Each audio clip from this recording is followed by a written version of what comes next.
Saat membuka pintu, wanita ini melemparkan uang kepada kurir yang mengantar makanan ke rumahnya dan terlihat seorang pria memeluk wanita lalu berlalu pergi meninggalkan tempat itu. Sedangkan si kurir pun memungut uang-uang itu satu persatu dari lantai serta langsung pergi dari sana. Lalu nampak wanita menyajikan makanan tadi ke atas meja makan. Ia pun nampak begitu terburu-buru menyiapkan makanan itu satu persatu. Serta terlihat juga kalau wajahnya penuh dengan kecemasan. Sepertinya ada sesuatu yang disembunyikan dari seseorang. Tak lama datanglah seorang pria lain yang bertanya apakah semua sudah siap. Si wanita pun berkata semua sudah aman. Ia pun meminta maaf karena terlihat sedikit berantakan karena ia sibuk seharian. Ternyata mereka adalah suami istri yang sedang menunggu temannya untuk makan malam bersama hari ini.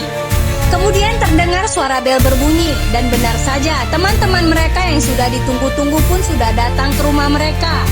Tapi sepertinya pria itu adalah pria yang keluar dari pintunya tadi. Mereka pun saling menyapa seperti biasa. Tapi berbeda saat si wanita menyapa, si pria nampak senyumnya begitu hangat. Lalu dimulailah makan malam mereka hari ini.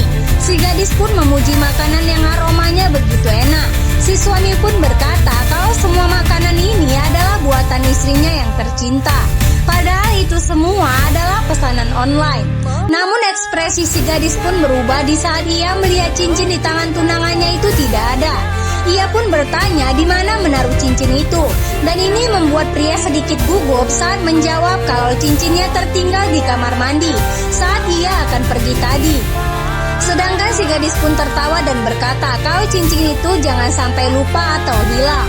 Dan dia pun berkata tidak akan hilang. Namun terlihat kode-kode antara si istri dan pria yang nampak mencurigakan. Sedangkan si suami langsung meminta izin sebentar karena ada telepon dari kantornya.